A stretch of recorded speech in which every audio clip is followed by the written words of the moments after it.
Dali. Om Swastiastu. Kami dari kelas 11 TPJ 2 ingin melakukan wawancara tentang kewirausahaan di bidang dekorasi.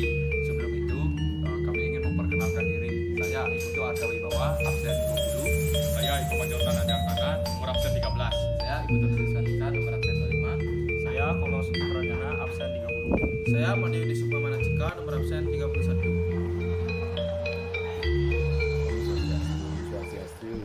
Selamat pagi Bapak. Ya, selamat pagi. Kami dari sekolah SMK Negeri 1 Denpasar, kelas 11 TPJ 2 ingin melakukan wawancara tentang kewirausahaan di bidang dekorasi. Saya meminta izin waktu Bapak sebentar untuk membantu tugas-tugas yang kita dapat dari sekolah. Siap adik, apapun yang adik nanti tanyakan itu dari Bapak mengenai kewirausahaan akan dijelaskan seperti pertanyaan-pertanyaan yang apa yang diajukan.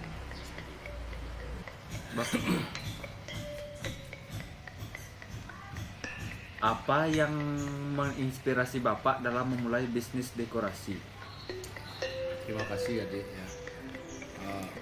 Inspirasi dari mulai untuk membuat dekorasi adalah melihat peluang bisnis yang mana bisnis ini sangat menjanjikan sekali ya, di mana keperluan dekorasi khususnya untuk di Bali sangat-sangat dibutuhkan bagi masyarakat Bali, yang mana masyarakat Bali ini sekarang semua maunya dalam proses yang lebih gampang sekali ya, tidak mau ribet, simple.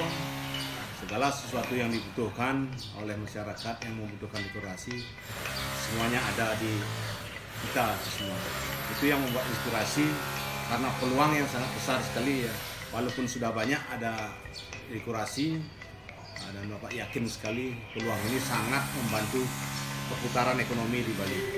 Sekian.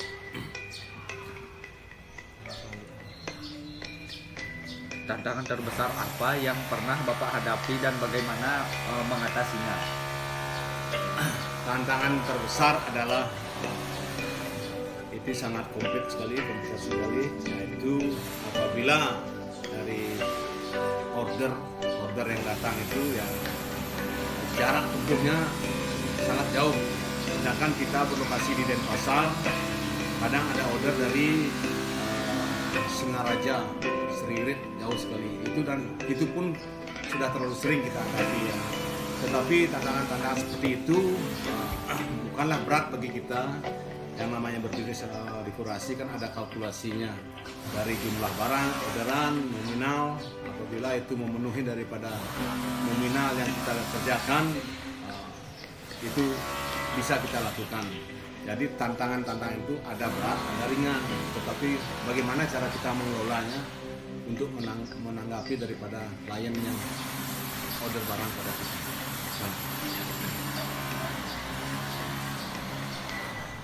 Bagaimana Bapak tetap inovatif dan mengikuti tren dekorasi?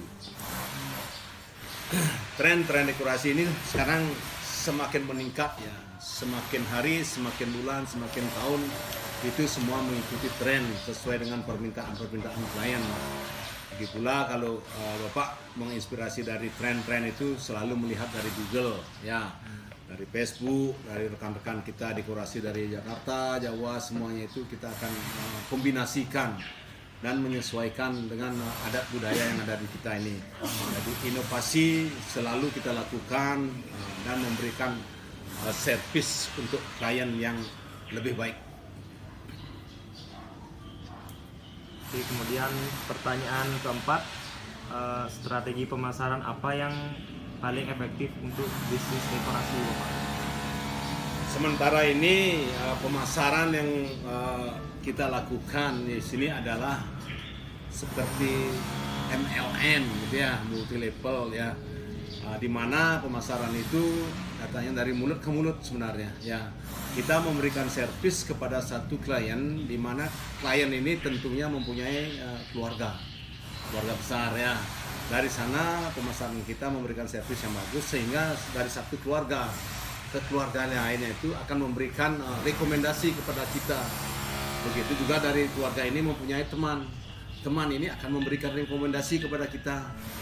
Jadinya secara otomatis servis yang kita berikan dengan baik, otomatis rekomendasi ini akan direkomendasikan dari teman, ke keluarga, ke keluarga. Seperti itu pemasaran yang sementara kita lakukan. Lalu pertanyaan kelima, bagaimana pandangan Bapak tentang masa depan industri dekorasi dan mungkin saran untuk pemula? Dekorasi ini selalu berkembang, ya, selalu berkembang. Selama kita bisa mengikuti perkembangan itu, ya, dekorasi ini, selama itu pun kita akan bisa lebih maju, ya. Kalau kita tidak mengembangkan, berinovasi seperti apa yang dibutuhkan untuk tahun depan, apa yang dibutuhkan untuk tahun selanjutnya. Jadi ini inovasi-inovasi yang seperti ini perlu kita tingkatkan sehingga dekorasi ke depannya itu, kalau Bapak kira, tidak akan ada matinya, ya, selama tidak ada COVID. Nah, itu harus digarisbawahi. Karena COVID tahun lalu kita merasa gimana rasanya, termasa beku gitu loh, nggak bisa bergerak, ya, karena dengan adanya aturan-aturan pemerintah. Tetapi selama tidak ada aturan-aturan pemerintah seperti larangan COVID seperti itu, selalu dekorasi ini akan selalu menjadi kebutuhan. Jadi setiap upacara, setiap acara nikahan atau ulang tahun atau meeting, dekorasi ini sangat-sangat dibutuhkan oleh instansi-instansi walaupun dari rumah ke rumah itu. Jadi untuk pemula itu jangan merasa takut, ya. Kalau ingin berbisnis dekorasi ini, ikuti dan minta petunjuk kepada dekorasi-dekorasi yang sudah berpengalaman. Bapak di sini banyak sekali seru Bali, ya, banyak sekali meminta pertimbangan-pertimbangan dari Bapak, dan Bapak itu sangat murah ilmu, ya, apa yang kita dapatkan ilmu, apa yang kita pernah lakukan dari motivasi selalu memberikan. Jadi untuk pemula itu jangan merasa khawatir, ya. Selama kita baik dengan satu dekorasi dengan dekorasi lainnya, pasti akan dibantu, ya. Dengan adanya pemula-pemula yang banyak ini, dekorasi yang sudah besar-besar ini akan merasa terbantu. Karena dengan satu dekorasi, dengan dekorasi lainnya, kita bisa saling bantu-membantu. Misalnya seperti Bapak, ya, ada job besar sekali, kan tidak mungkin mengambil sendiri. Nah, dengan ada pemula-pemula ini, kemungkinan ada barang yang mereka punya, bisa kita pinjamkan. Begitu juga yang kecil ini, kalau mereka mendapatkan job yang besar, ya, kita akan backup. Apa yang dibutuhkan dari mereka itu kita backup. Ini sudah terjadi regulasi seperti ini, sudah terjalin dari dekorasi ke seluruh yang ada di Bali. Ya, seperti itu. Jadi pertanyaan terakhir, ya, Pak. Apa proyek dekorasi yang paling berkesan bagi Bapak dan mengapa proyek tersebut begitu istimewa? Sangat-sangat berkesan bagi Bapak adalah proyek waktu kita menghandle acara G20 RI1. Itu acara internasional, ya. Itu sangat-sangat merasa bangga sekali. Artinya kita dari dekorasi kecil, dah bilang dulu, ya, tapi bisa eksis untuk perform di G20, ya. Untuk itu kan internasional tuh di G20, ya. Ini sangat-sangat berkesan sekali. Jadinya di sana kita tahu bagaimana disiplin waktu, di mana servis dengan klien, bagaimana dengan ketepatan kita masang, dan keterampilan daripada karyawan Bapak. Sangat-sangat berkesan sekali waktu kita mensupport acara G20. Seperti itu, ya. Itu yang paling besar yang sementara. Kalau acara daripada GWK, Waterboom, Water Break, Peninsula, itu sudah biasa, ya. Tapi yang sangat berkesan sekali G20, ya. Seperti itu, ya. Baik, terima kasih Bapak atas waktunya dan penjelasan yang Bapak berikan.